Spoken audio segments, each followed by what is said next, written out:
El café podríamos decir que tiene una finalidad muy peculiar y que tiene que ver con la mayéutica, que es el identificar si hay coherencia en mis ideas. Solamente eso, si hay una coherencia en mis ideas. A veces uno va al café y para bien o para mal se da cuenta que no fue refutado. Uno expuso sus ideas y dice, bueno, es que con lo que trataron de refutarme realmente se fueron por otro lado y lo que yo dije se mantiene fuerte, ¿no? Y ya se acabó el café o la discusión y ya está. Bueno, ni modo, ¿no?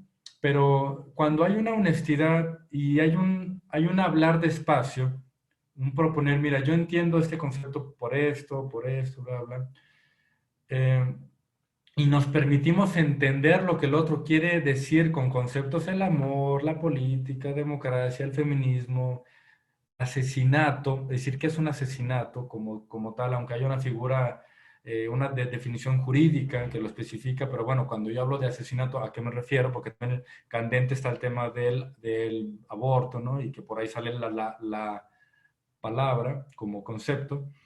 Entonces, los cafés lo que invitan y para lo que sirven y ocurren, acabo de hacer una recopilación de fotografías del café en el que hacíamos y me encanta porque hay tantas fotos donde ves a las personas realmente introspectivo. Entonces, en los cafés uno se da cuenta de posturas que no conocían y que problematizan. Si uno es muy honesto y acaban de dar, desmorona y refuta lo que yo siempre pensé. Entonces está bien, no significa que estoy mal, pero significa que a lo mejor cómo lo estaba razonando no es suficientemente sólido, ¿no? Entonces, si realmente hay un interés por tener una idea clara y distinta y sólida en la cual sustento lo que digo, pienso y hago, pues vale la pena que lo revise. O al menos aceptar que no tengo un razonamiento que lo justifique, pero tengo fe y creo que así va a funcionar. Pero bueno, por lo menos hay ese reconocimiento, que todavía no tengo el argumento que lógicamente justifique alguna idea, ¿no? Entonces, en el café se puede aplicar los métodos que se comentaron en el mayéutico, con las características platónicas de abordarlo de todos los frentes, bla, bla, bla. Pero sí si la persona es honestamente intelectual, esto es como el que va al gimnasio o hace un deporte y no le echa ganas, ¿no? No estamos diciendo que se mate como un profesional que da hasta la última gota. Bueno, el profesional hasta le encuentra un disfrute, la motivación es otra.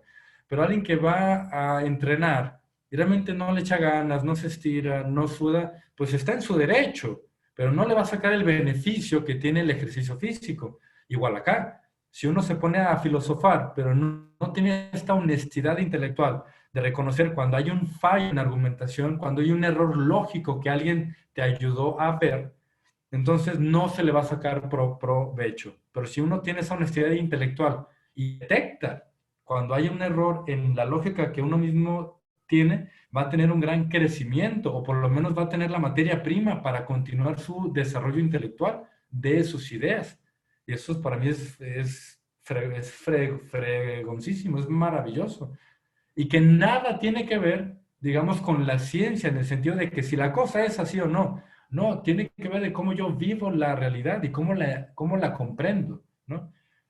Y bueno, yo creo que es un gran producto que nos puede dar el café filosófico, el contrastar las ideas para ver, examinarlas, como tal la palabra, examinarlas y detectar si hay algunos fallos y cómo puedo evolucionar en el razonamiento de mis ideas.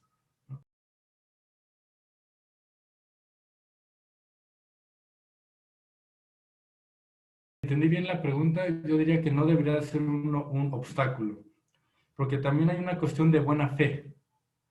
Vaya, es tan básico como de que si yo sé que no hablan ruso y yo empiezo a hablar en ruso, no, repito, la honestidad intelectual, no me puedo hacer tonto y después decir, pues no sé por qué no me entienden, pues porque no hablan ruso, ¿no? Entonces, si yo manejo una jerga filosófica y conceptos y los uso, simplemente no me van a entender y no tiene caso.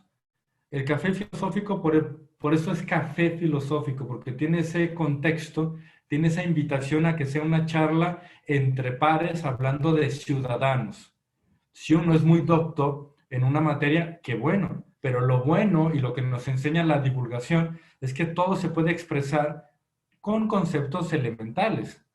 ¿Sí? Ahí hay una crítica de Sábato que dice que cuando se simplifica demasiado las cosas muy especializadas, uno termina por no decir realmente lo que la cosa es, sino una especie como de caricatura o simplemente algo que ya no es. Pero cuando hablamos de las ideas y cuando el fenómeno es algo muy concreto, como las manifestaciones, el aborto, cuando es algo que realmente estamos viviendo todos, sí podemos bajar los conceptos a algo muy concreto. Entonces, en definitiva, si se presenta un doctor en filosofía hegeliano que maneja conceptos muy robustos, pero estamos hablando, por ejemplo, sobre si se legaliza o no el aborto, sobre qué opinamos de ese tema, no debería de haber ninguna razón por la que esta persona no pudiera hablar con conceptos cotidianos. No hay razón por la que no pudiera ir. Y la persona que tal vez es novata, es muy neófita, incluso en el análisis, también no hay razón por la que no se le pueda detectar el error. Y como ya se comentó, no es que uno vaya a enseñar algo complicado.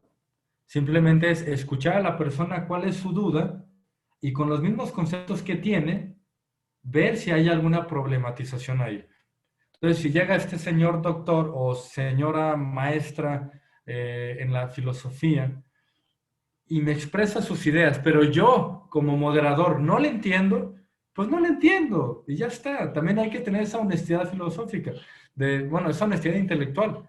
Si llegan con un argumento, no me voy a detener a dar un ejemplo, pero me avientan una afirmación en 30 segundos que entrelazó conceptos que ni conocía, ni recuerdo, ni comprendo. Le voy a decir, disculpa, pero no sé cuál es tu idea, no sé qué me estás diciendo. ¿Cómo? ¿No comprendes cuál es la perspectiva ontológica de la fenomenología de Hegel? No, perdón, no la conozco, no sé qué estás tratando de afirmarme. Punto. De la misma forma que si yo en ruso te dijera, voy a ir a la tienda, pero si tú no sabes ruso, por más que sea fácil de entender, pero si tú no me entendiste, pues no me entendiste, punto, ¿no? Y ya está. Entonces, no debería de ser un problema, porque no es que yo tenga un producto que tengo que entregarles y tengo que ver la forma de cómo entregarlo. No, es yo escuchándolo, tratar de entenderlo y ver si hay una problematización. Así que si de entrada no lo puedo entender, es algo que está más en la persona, ¿sí? Porque también ocurre que hay personas que hablan con un léxico común, pero aún así no se entiende qué es lo que quieren dar a entender. También es muy padre, y esto no es necesariamente algo malo. Cuando tenga tiempo te comparto las fotografías. También puedes ver la expresión de las personas como unas parece que te están aventando la idea, te están diciendo esto, ¿no? Pero otras parece que están ellas todavía comprendiendo qué quieren decir. Les puedes ver esa cara de, es que es como si, o sea, ellas todavía están tratando de comprender ellos mismos la idea para expresártela, ¿no? Y ahí se hace patente esta cuestión de la mayéutica, ¿no? De que salga esa idea nueva. Entonces, no debería ser ningún problema en un café filosófico tener al doctor o doctora y tener al neófito o neófita, no debería ser problema porque estamos hablando de la realidad común. No es un simposio para hablar del concepto de tiempo en Husserl. No, estamos hablando, normalmente el café filosófico hablamos de, oye, pero ¿qué es la justicia? ¿Por qué podemos decir que alguien es justo o no? ¿A qué nos referimos cuando algo es justo? Y nos referimos a cosas muy concretas. Ah, mira, cuando te prestan dinero y si tú no pagas, pero avisas, bla, o sea, no debería de haber conflicto en ello, salvo no haya ni la voluntad ni la honestidad de parte de los participantes. Pero ese es un conflicto que vamos a ver en los deportes, en la política, en la academia. Cuando no hay la buena voluntad de la convivencia y del entendimiento, ni el café filosófico ni cualquier otra actividad va a funcionar.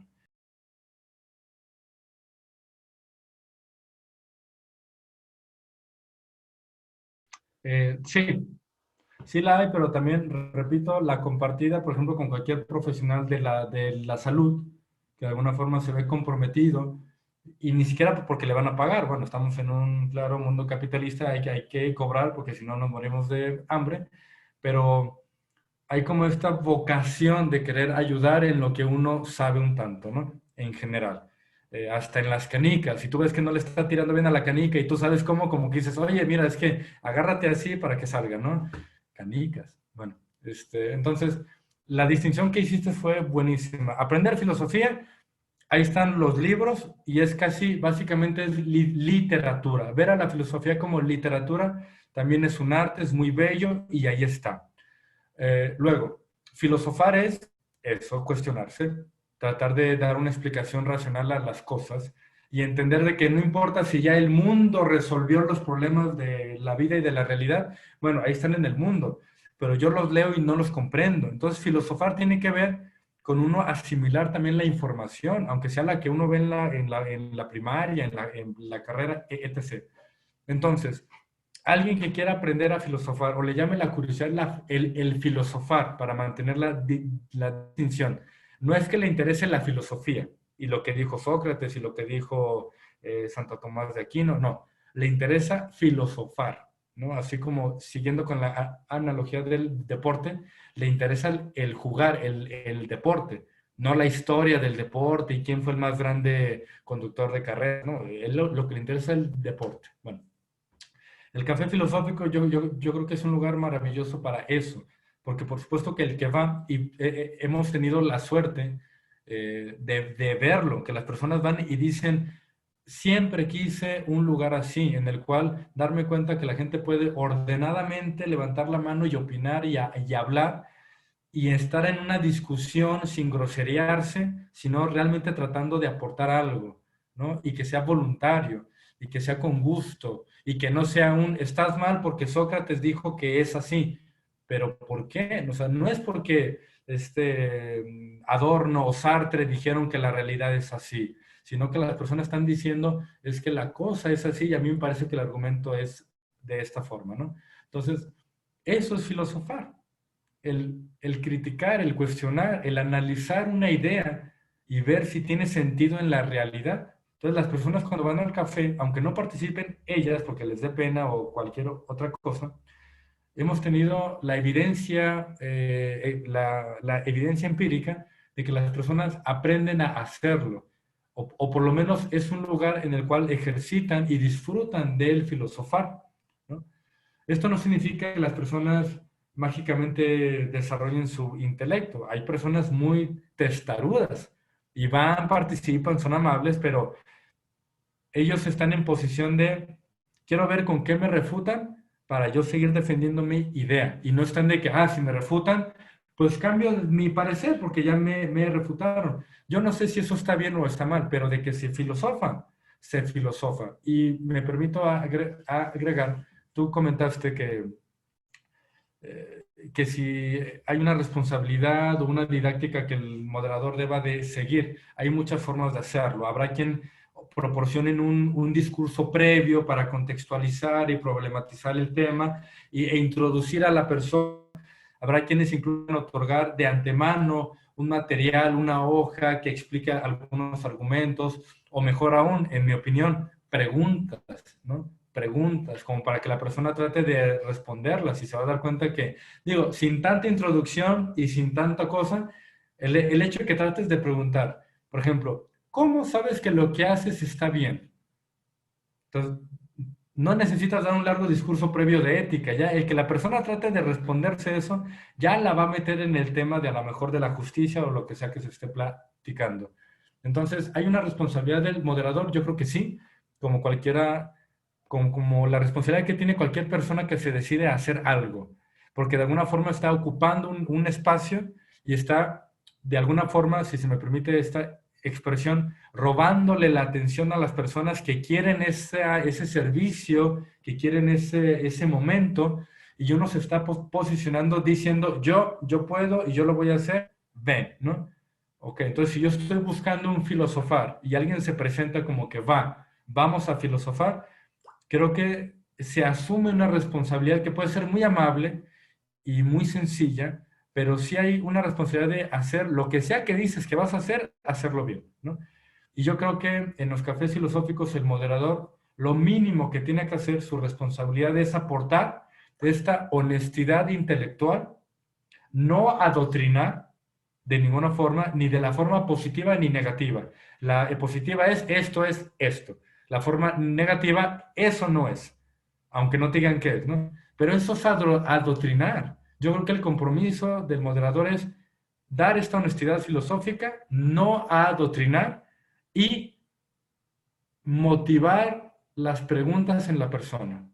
Yo creo que esos son los tres ejes de responsabilidad que tiene el moderador. Nada más. No llegar a una respuesta, porque tal vez no la haya. Tampoco el que la persona disfrute y se ría, porque tal vez lo conflictúas y lo chocas. Pero que la persona sienta que realmente hubo un análisis de sus ideas y que se descubrió algo, que se vio cuál es el entretejido de sus ideas para ver si tiene sentido o no. Yo creo que ese es el producto, eso es lo que se hace, en mi opinión y en mi experiencia. Habrá más, ¿no?